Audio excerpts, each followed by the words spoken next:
Hello everyone, so in this video I am going to show you that how you can fork any blockchain mainnet or you can say testnet just by following two to three steps.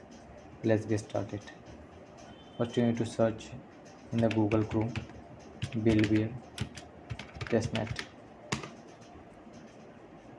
Okay, so you can see this first link. You need to click on it, and here you need to first create an account. Basically I have already created, so for you need to create an account and you need to just click on this launch app button.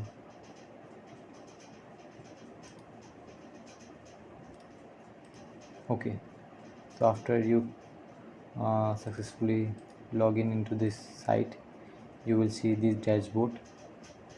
So first of all you need to click on this create buildware testnet.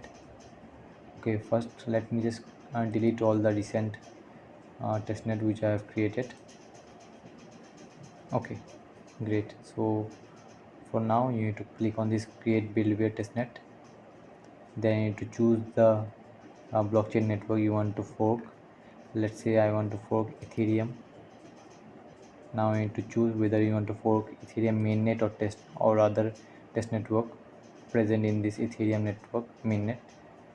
So here are lots of options are provided: Goerlis, Folia. So I will choose the ethereum mainnet option.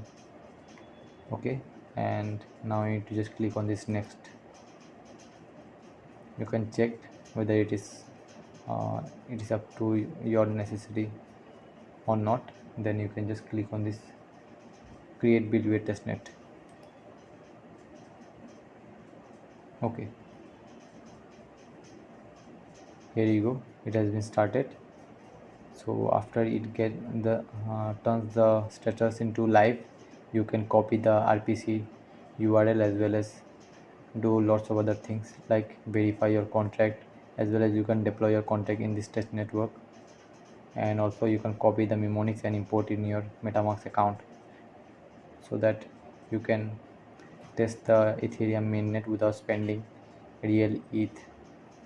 Hope you have understood all these steps and try it by yourself. All the best.